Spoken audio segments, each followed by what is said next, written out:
isang caregiver ay sadyang napaka-challenging talaga na trabaho. Napakahirap. Mahirap na masarap. Una sa lahat, nakakatulong ka sa kapwa mo tao. Yan. Number one yan, nakakatulong ka sa iyong kapwa. At the same time, kumikita ka. Yan, yung ano niya. Kaya lang, ang kailangan lang nito talaga yung mahabang pasensya. Pasensya talaga. Kasi, hindi mo talaga maiwasan na magkaroon ka ng pasyente na, may ugali o attitude problem kung baga, lalong-lalo na iba-ibang lahi, yung mga nagiging pasyente namin dito sa bahay. May Hapon, may Inchik, may Hawaiian, may puti. Kaya hindi mo maiwasan talaga na magkakaroon ng tawag dito, problema. Number one, na talaga nila sa culture, yung cultural differences. Siyempre sa pagkain, alam mo naman sa atin, mga Pinoy, alam mo na yung mga Pinoy foods, yung mga Filipino foods, Asian. At least kung yung mga Asian people, kagaya ng Japanese, Korean, Chinese, almost the same yung pagkain natin. Pagkain nila. Pero pagka nagkaroon ka ng pasyente na puti, ayan, mahirap. May mga pasyente talaga na very picky. Talagang mapili sa pagkain. Which is, bago ka naman kasi ng business na to, kailangan alamin mo yung background ng isang pasyente na kukunin mo, yung mga pagkain nila na gusto nila, ganyan, yung mga daily routine nila. Parang sa ganun, alam mo kung paano ka mag-adjust. Yan. Isang sa mga factor na problema namin, lalo sa akin, yung family. Hirap makipag-deal sa isang family, Yan yung yung isa sa mga mahirap na problema sa mga operator, caregiver operator na tulad namin. Talagang kung magkaroon ka ng ng pamilya na very much demanding, yan ka talaga ay maghihirapan. Kasi sinasabi kong family kasi may mga pamilya talaga na ang gusto nila sila ang masusunod, which is not good. Kasi kaya nga dinala nila yung pamilya nila, yung family member nila sa'yo, dahil ikaw ang mag-alaga sa kanila. So it means nasa diskarte mo yan. Hindi mo magagawa yung diskarte mo kung nagpapatali ka sa kanila. As long as you're doing your job in the right thing, may karapatan ka para tanggihan sila kung ano yung nila. Yan. Pangalawang yung language barrier. Yung language barrier na yan.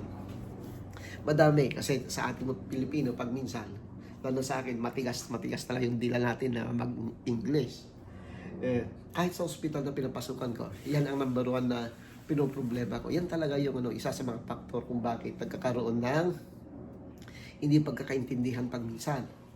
Lalo na pagka nagkaroon ka ng pasyente na puti na galing sa mainland. Yan, yan. Tawag dito, maarte o di kaya paulit-ulit yung nila. Kasi hindi nila talaga naiintindihan yung sinasabi mo. Yan. Which is sa akin, common na. Siyempre, tayo, matanda na tayo nagpunta dito. Talaga yung dila natin matigas. Matigas talaga yung pag-English natin. Although alam mong sabihin, alam mong i-explain ka. Pero pag minsan yung dating sa kanila, iba. Yan. But it's okay, normal lang. Normal lang yan. Yan ang mga ibang faktor na problema mo pag minsan. Yan.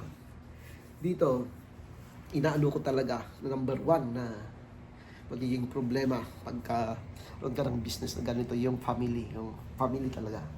Yan. Kasi may mga family talaga na very much demanding. Ay, sus. Lalo na yung mga kapwa nating Pilipino, pag minsan, sila yung nagtitik advantage. Tinitik advantage nila na porkit mano ka sa kanila, talagang ang gusto nila siya ang masusunod, which is not good. Kaya pag minsan sa akin, ayaw kong nag-admit ng mga Pilipino na pasyente dito sa bahay kasi mahirap. Mahirap makipag-deal sa kapwa mo Pilipino. Yan. Instead na matutulungan mo sila, sila pa yung magda-down sa'yo kinalaunan. Yan. At mga dito, yung mga katabi namin, mga care home operator yan. Mula hanggang doon. Yan. Pero iba-iba kasi yung setup ng setup ng mga bahay. May mga up and down, yung mga pasyente nila pag minsan yung lumalabas lang. Yung iba naman, yung ibang mga care home, yung mga DDs na tinatawag nila, o yung mga nagpupunta, may activities, punta sa bahay, ay activities, punta sila sa activities nila sa tapos mauwi hapon, doon. Ihanda mo lang yung pagkain nila, bigyan mo sila, ganun. Iba-iba yung klase ng pag-aalaga. Iba-iba din yung klase ng mga pasyente.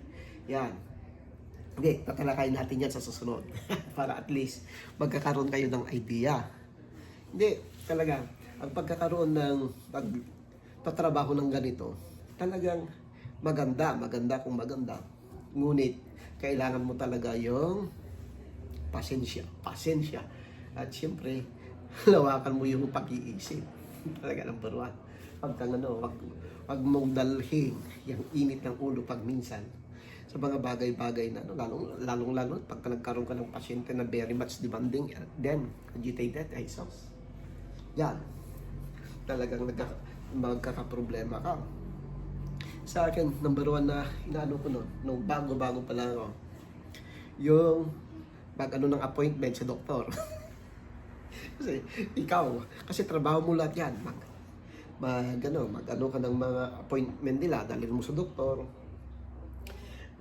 grocery ka ng mga pagkain nila, mga supplies, alin mo, and then mga medicines nila, kasi responsibilidad mo yan, ikaw magbigay ng mga medicines, at siyempre, hold mo yung blood pressure, sugar check, everything, ganyan na, trabaho mo yan, para at least may idea ka, yan. Sige, hanggang dito lang muna, ituloy natin yung trabaho natin.